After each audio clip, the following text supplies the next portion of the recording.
Bonjour, bonsoir mesdames et messieurs, Amos François Consulting. Pour ceux ou celles qui ne connaissent pas, Amos François Consulting est un cabinet de conseil en management public et en sciences politiques. Aujourd'hui, nous avons le plaisir de recevoir, et chez Amos François Consulting, Jonathan Lafont, qui est éducateur et spécialisé, qui va nous présenter un peu c'est quoi son domaine d'activité. Mais juste avant, c'est quoi? Bonjour, bonsoir Jonathan. Bonsoir Amos, merci à Amos François Consulting de me recevoir et de pouvoir présenter mon métier d'éducateur sportif ce soir avec vous. D'accord. Mais avant tout, est-ce que vous pouvez vous présenter un peu Alors, qui êtes-vous? très rapidement, comme vous l'a dit monsieur Amos François, je suis Jonathan Lafont, je suis éducateur sportif, diplômé depuis 2015. Voilà, et D'accord, je travaille depuis 2015 dans l'accompagnement des personnes handicapées à travers le sport. d'accord. Mais concrètement, c'est quoi votre métier? C'est quoi? Alors, En quoi, c'est-à-dire que en quoi consiste ce métier? Alors le métier, la dénomination du métier, c'est éducateur sportif. Mais c'est vrai D'accord, que c'est un terme très large et ça comprend plein de métiers. Ma façon de travailler, en fait, c'est d'utiliser le sport, d'accord, utiliser l'activité sportive comme une médiation au travail éducatif. d'accord, Si je peux aller un peu plus loin dans l'explication, je dirais que, en fait, le sport en lui-même n'a pas vraiment d'intérêt. Ce qui va être intéressant, c'est qu'est-ce qu'on peut travailler, quelle est l'essence même de l'activité qu'on va proposer et d'accord. qu'est-ce que ça va permettre de travailler. Ouais. Donc, tout à l'heure, vous venez de citer médiation. C'est quoi, dans le contexte et sportif ou bien dans votre métier, c'est quoi la médiation? La médiation, c'est l'outil qu'on va utiliser dans notre activité Hmm. pour permettre à la personne qu'on accompagne d'acquérir des compétences. D'accord. C'est-à-dire que on va pas utiliser l'activité juste pour l'activité, mais on va utiliser une activité parce qu'elle va nous permettre de transmettre et de permettre à la personne qu'on accompagne d'acquérir des compétences D'accord. à travers cette activité. Mais dans le cadre de votre travail actuel, qu'est-ce que vous faites? Est-ce que vous travaillez avec des enfants, des adultes ou bien des handicapés? Qu'est-ce que vous faites même? Alors les enfants et les adultes handicapés sont des enfants et des adultes.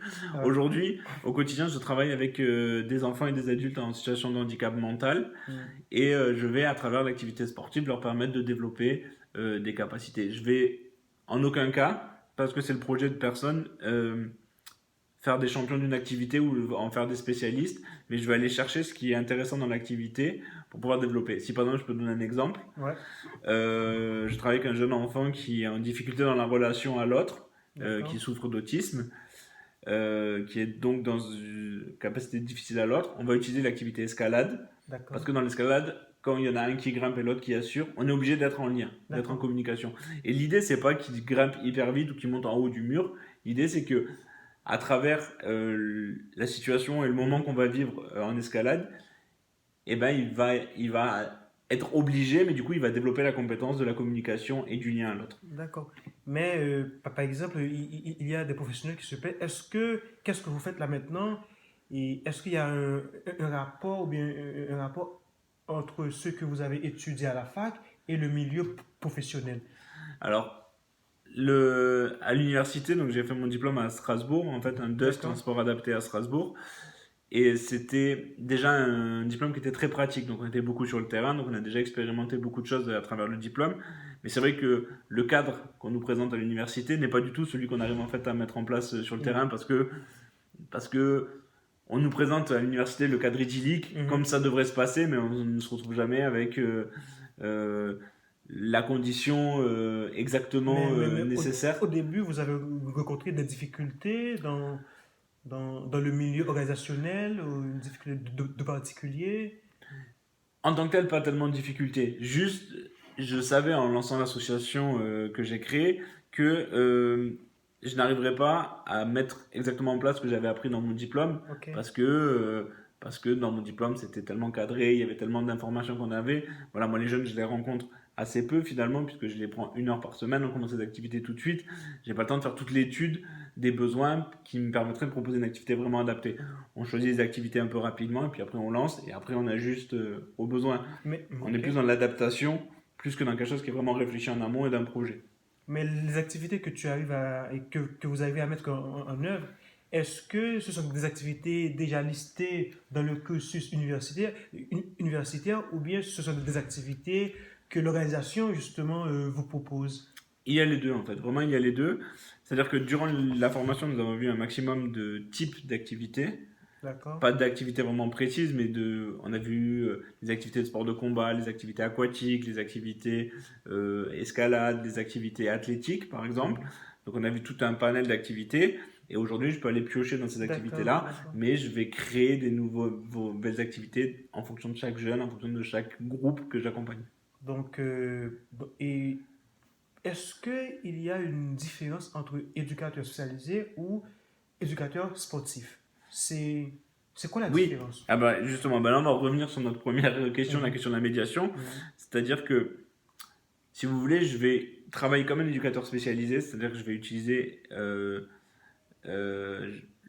je vais partir de la ressource humaine qui m'est proposée au travail D'accord, pour essayer de faire grandir cet enfant ou cet adulte que j'accompagne, d'accord. comme le ferait un éducateur spécialisé.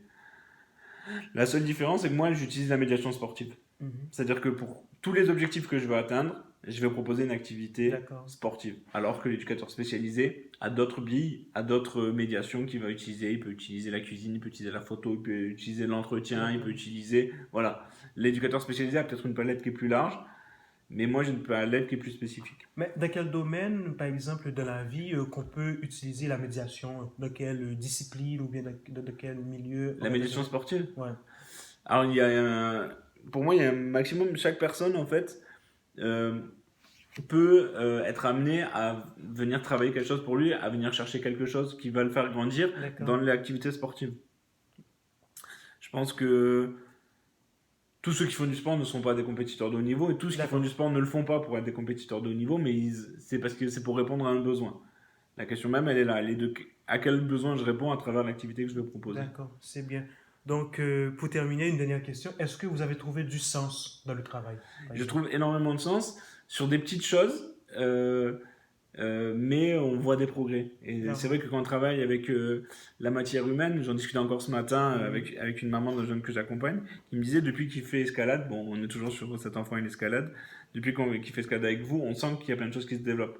Je peux pas dire que c'est parce qu'il fait escalade qu'il va mhm. beaucoup mieux cet enfant, Ouais, hein. ouais. Ce serait beaucoup trop Donc, pourquoi présomptueux. j'ai posé cette question? C'est parce que j'ai accompagné un professionnel à Mostra Consulting. Le problème, c'est qu'il y a une sorte de mal-être au travail. Est-ce que vous pouvez parler du bonheur au travail, Alors par exemple? moi, je me lève tous les jours avec beaucoup de joie d'aller travailler parce que euh, en fait, c'est plaisant. Déjà, je suis toujours en activité différente. Je suis toujours dans le sport, qui est quand même mon domaine à la D'accord. base. Je fais tous les jours des activités sportives et c'est vrai que moi, je prends beaucoup de plaisir là-dedans. Mm. Et je trouve que j'arrive à créer des liens en fait avec ces jeunes et moins jeunes, hein, parce que je dis jeunes, mais il y en a qui sont plus D'accord. âgés que moi, qui sont voilà des petits moments de vie et de joie. Donc, D'accord. je crois qu'on peut trouver du sens dans nos métiers. Merci, merci Jonathan Lafont Merci à vous. d'avoir répondu à notre invitation. Mesdames et messieurs, c'était Amos Social Consulting qui interrogeait un jeune professionnel. Et donc, nous, pourquoi on fait cette vidéo? C'est parce qu'on aime croiser justement les regards. Donc, c'était Amos Social Consulting. Je vous souhaite bon week-end. Merci, au revoir. Merci.